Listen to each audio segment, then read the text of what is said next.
আসসালামু আলাইকুম, এডুবাংলি অনলাইন প্ল্যাটফর্মে সবাইকে স্বাগতম। আজকে একটি গুরুত্বপূর্ণ বিষয় নিয়ে হাজির হচ্ছি। সেটা হলো তোমাদের ষষ্ঠ এবং অষ্টম শ্রেণীর যে রেজিস্ট্রেশনটা হচ্ছে, সেটা কেন হবে, কি দরকার এবং কেন তোমাদের করতে হবে, পুরো বিষয়টি আপডেট থাকবে বোর্ড কর্তৃক এই নতুন নির্দেশনা। তাই ভিডিওটি সম্পূর্ণ দেখো সবাই। তো দেখো, প্রথমে বলি, ষষ্ঠ থেকে এবং অষ্টম দুজনের রেজিস্ট্রেশন ফি কিন্তু ৭৪ টাকা করে, মূল সনদ দেখো ৫০ টাকা করে এবং রেজিস্ট্রেশন ফি ২৪ টাকা করে।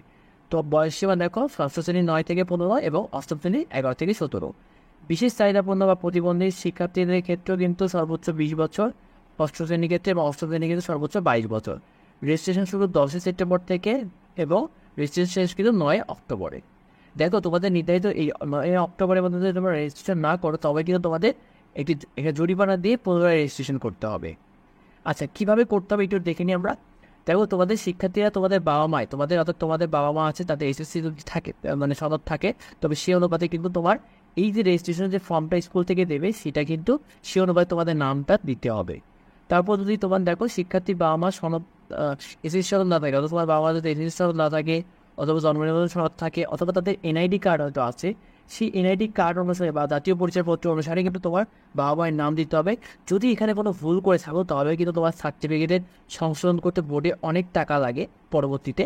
সেজন্য কিন্তু তোমার বাবা মার যে এনআইডি কার্ড বা জাতীয় পরিচয়পত্রে যে নামটা যেভাবে দেওয়া আছে, তোমরা কিন্তু সেভাবেই দেওয়ার চেষ্টা করবে। হ্যাঁ, তারপরে দেখো, শিক্ষার্থী বা তোমাদের নামের আগে কোনো মিস্টার, মিসেস, শ্রী, শ্রীমতী ইত্যাদি থাকলে তা ব্যবহার করা যাবে না। সব প্রতিষ্ঠানে কী করতে হবে, এটা আলাদা থাকতে হবে। তারপরে দেখো কেন করতে হবে, দেখো কেন রেজিস্ট্রেশন করা দরকার। শিক্ষার্থীরা তাদের তথ্য হালনাগাদ করবে বোর্ডের কাছে, মানে তোমাদের যে তোমরা তথ্যটা দেবে এবং এটা বোর্ডের কাছে থাকবে। সেই অনুসারে তোমরা তখন এসএসসি পরীক্ষা, এইচএসসি পরীক্ষা দেবে এবং তোমাদের যখন সার্টিফিকেটগুলো আসবে, সেই অনুপাতে কিন্তু তোমার এখন বর্তমানে যে তোমরা যে নামগুলো দিবে, সেই নাম ও সেই নামের প্রতিটা বানান কিন্তু তারা মিলিয়ে রাখবে। তোমাদের যাবতীয় যে তোমাদের ফর্মে যে যাবতীয় বিষয়গুলো নেবে, সেই প্রতিটা বিষয় কিন্তু সেখানে ওইভাবেই থাকবে। আর দেখো, কারা সুযোগ পাবে, মানে যে সকল স্কুলগুলো কী করছে এমপিএভুক্ত, মানে তোমাদের নিজেদের শিক্ষা প্রতিষ্ঠান থেকে তোমার কি রেজিস্ট্রেশন করার সুযোগ পাবে। যারা রেজিস্ট্রেশন এমপিও, যাদের যেসব স্কুলগুলো এমপিএভুক্ত নয়, তারা কী করবে, তাদের পার্শ্ববর্তী বা তোমাদের নিকটবর্তী যে এমপিএভুক্ত স্কুল আছে, সেইগুলোতে রেজিস্ট্রেশন করতে হবে। তারপর দেখো, যেসব স্কুলে এমপিএভুক্ত নয়, তারা কিন্তু কোনোভাবেই কি রেজিস্ট্রেশন করার সুযোগ পাবে না। তারপরে তোমাদের কী করতে হবে, যারা এমপিএভুক্ত নয়, তারা পার্শ্ববর্তী স্কুলগুলোতে করবে।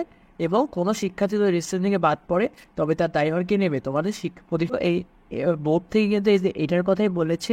এবং এরকম এখানে পুরো নোটিশে কিন্তু বলা রয়েছে, এরকম এখানে ঢাকা বোর্ড, এখানে ৬০০ বোর্ড, অর্থাৎ তোমাদের যার যে বোর্ড আছে, সেই বোর্ডে কিন্তু তোমাদের এই প্রতিষ্ঠানগুলো ইআইএন নাম্বার ও পাসওয়ার্ড দিয়ে লগ ইন করতে বলবে এবং ড্যাশবোর্ড থেকে কিন্তু কী করবে, সেখানে এটা তাদের কাজ, তারা অ্যাপ তোমাদের নাম দেবে, মোবাইল নাম্বার, তোমার বাবা মার নাম, যাবতীয় যে তথ্যগুলো তোমাদের চাবে ফর্মে, সেগুলো কিন্তু এখানে দিতে হবে। এইগুলোই বলা ছিল। তো ভিডিওটি এ পর্যন্তই। ভিডিওটি ভালো লাগলে অবশ্যই তোমার লাইক এবং বন্ধুদের সাথে শেয়ার করতে ভুলো না। এবং অবশ্যই মানে চ্যানেলটিকে সাবস্ক্রাইব করো, যে কোনো তথ্য দ্রুত পেয়ে যাবে। আর কোনো কনফিউশন থাকলে অবশ্যই ভিডিওতে কমেন্ট করে। ধন্যবাদ সবাইকে।